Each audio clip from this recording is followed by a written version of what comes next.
Hello my friends, and welcome to another episode of Finland playing Project Zomboid. This is build 31.13, and today we're going to talk a little bit about foraging. Now this will be a short episode because foraging is pretty straightforward. There are no books to read that help you get foraging experience, so there's no boost you can get to it. But foraging can be really helpful towards getting yourself started with carpentry and cooking and things of that nature and trapping until you can get the tools to do those things. So let's go talk about foraging. First of all, you need to be near a forest. Now it's night in the game, but I've got night vision just for recording. I took that trait. So you need to be near a forest. This is why I like to build my base in a house that's by the woods. So you'll notice here's my house, and I've got some wood outside for my later carpentry episode. I've been gathering it and getting it all set up to show you guys how to build a fence. But until then, let's talk about this. So we've got this forest here right along the edge. It's pretty big, and I like it close to the house because it's just convenient. So the further you are into deep forest, so foraging in a deep forest increases the chance of finding anything. We're just going to forage here on the edge. It takes about 15 seconds to complete. And the items spawn in your inventory. So I'm going to open up, I'm going to open up my inventory here. Now, if we manage to forage anything, it's going to appear in our inventory. Things that you can forage, there's a 5% chance, or sorry, what are the percentages? I think it's a maximum chance of finding an item is 25% for food and bait and 30% for food, or for stone and wood. The items will spawn in your inventory. Now here's where this becomes helpful. I mentioned it's helpful until you can get the tools you need for carpentry. You can make a hammer, you can make an axe. They don't have the durability of the one that you can loot, but you can forage and pick as many as you want. Now another thing I recommend is don't keep moving around like big area. I moved a little further in, but don't, you want to stay in one area because you're looting a 4x4 zone, which is centered where you're at. And that zone will run out of items. So if you keep moving, you'll keep adjusting your zone and you'll overlap them. So you don't want to do that. You want to stand in one place and forage that one spot. Things that you'll pick up are berries, rocks. You'll get sharp rocks and round rocks. The round rocks are used to make hammers. The sharp rocks are used to make axes. You need sticks and rope. So you need sticks, you'll get sticks and you'll get twigs. The sticks can be used with the rip sheets and the stones to make your axes. You're also going to get things like flowers. You'll notice I got 2 violets. Those are edible.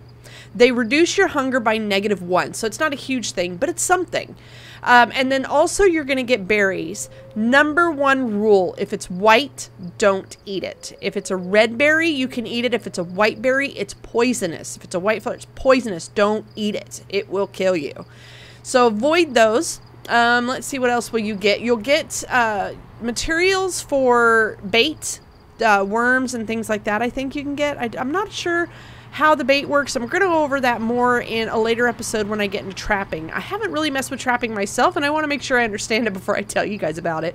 But it's probably going to be our next episode. That's my goal for next week, hopefully, to be able to go over trapping with you.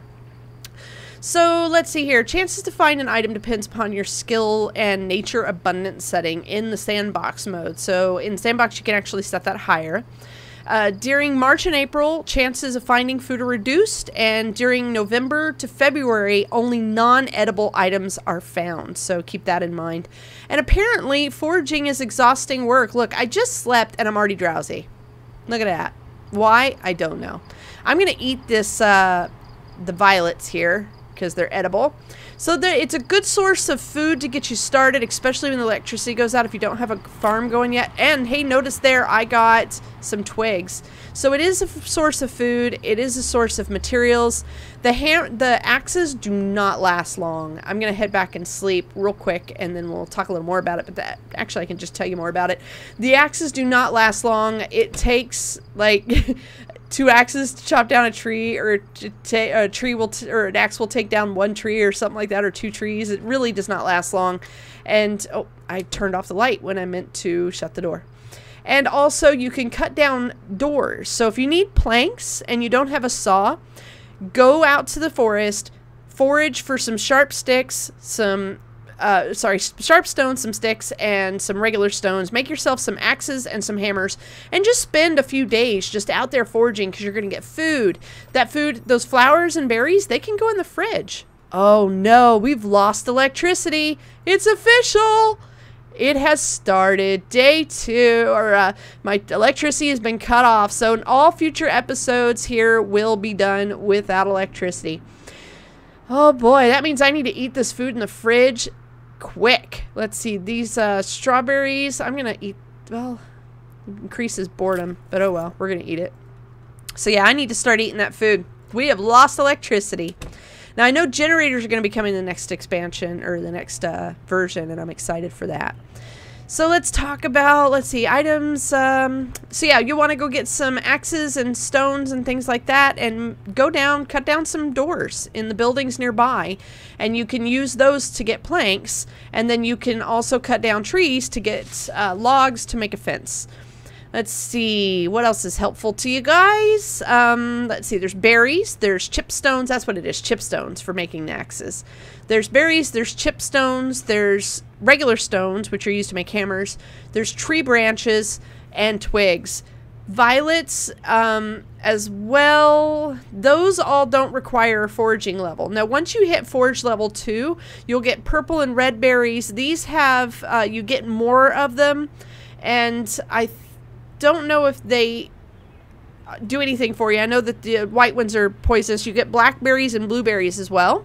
And then for levels 2, you also get worms for fishing, and you'll get grape leaves, which don't rot. It's a food that does not rot. And then once you get up to forage level 4, you'll start getting crickets, which is used again for fishing. Can be cooked and they don't rot. You'll get mushrooms. Those can be used in stews and pies, sandwiches, salads, roasted vegetables, stuff like that, as of 30.13.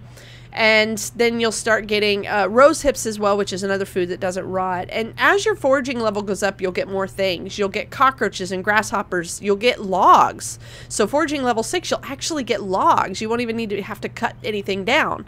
Now, talking about XP gain from these, they're not real big. So you get, for food and bait found, you get 5 XP. For stone and wood, you get 2 XP. And if you don't find anything, there's a 10% chance you'll get 1 XP.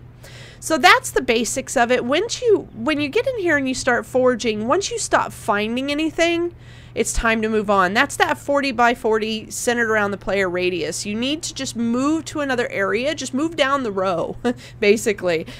However, they will replenish, but it takes about 50,000 game time units. So it takes a while to replenish. Once they replenish, you can come back here and forage it again. So you can start in one area and just start moving your way deeper into the forest, or further down the row. And again, when you get deeper in the forest, your chances of finding something improve. So I hope you guys have found this episode helpful. Please do like, comment, and subscribe. Become a Finian today, and I will see you guys next time. Bye, everybody.